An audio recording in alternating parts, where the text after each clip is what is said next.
Hello! Ako si Delmache M. De La Torre, ang presidente ng Di Malinis Association of Youths. Kami ay student ng STI sa kursong Bachelor of Multimedia Arts.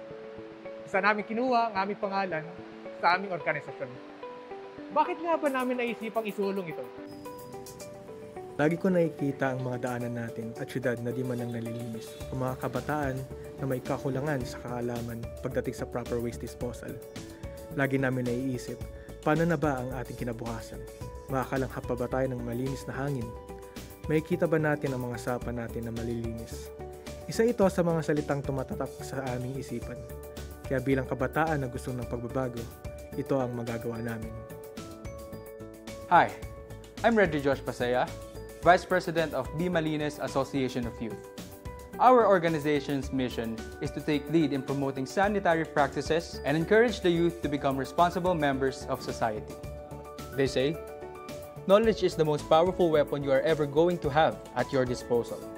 It is not a gun, a sword, or a bomb, because the strongest instrument you will have if you really want to make a difference is what you learn.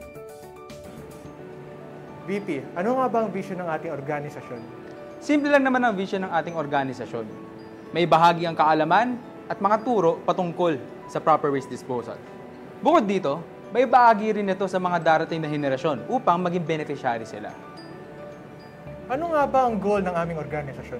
Oo nga. Ano nga ba?